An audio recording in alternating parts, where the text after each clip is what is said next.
ไม่มีแล้วใครที่จะรักฉันและจริงใจเทียบเท่าเธอได้เลยคงไม่มี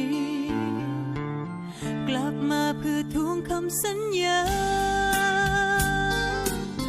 จากคนคนหนึ่งซึ่งเคยรักกันไม่ว่าจะเกิดอะไรขึ้นมากับฉันเธอไม่มีวันทอดทิ้งให้ฉันเดียวดายอยากให้เธอรู้ว่าฉันคิดถึงเธอที่สุดอยากให้เธอรู้ว่าฉันยังรักเธอที่สุด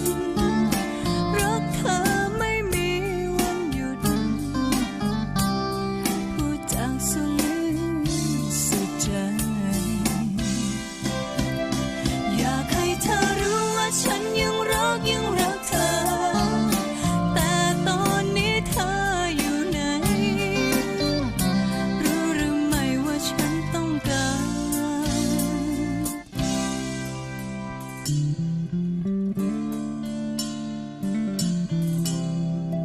อดีตที่ฉันเคยทำให้เธอช้ำใจขอโทษเถิดนะถ้ายังไม่สายเกินไปโปรดอภัยให้กันกลับมาเพื่อทวงคำสัญญาจากคนคนหนึ่งซึ่งเคยรักกันไม่ว่าจะเกิดอะไรขึ้นมากับฉันเธอไม่มีวันทอดทิ้งให้ฉันเดียวดายอยากให้เธอรู้ว่าฉันคิดถึงเธอที่สุดอยากให้เธอรู้ว่าฉันยังรักเธอที่สุดรักเธอไม่มีวันหยุดพูดจากสุดลึ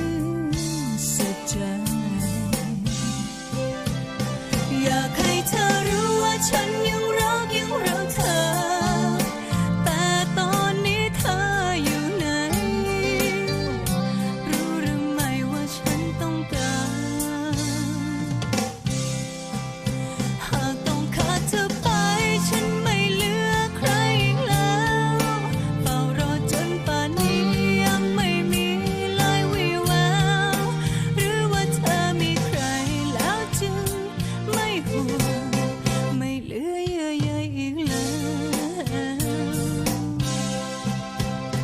อยากให้เธอรู้ว่าฉันคิดถึงเธอที่สุด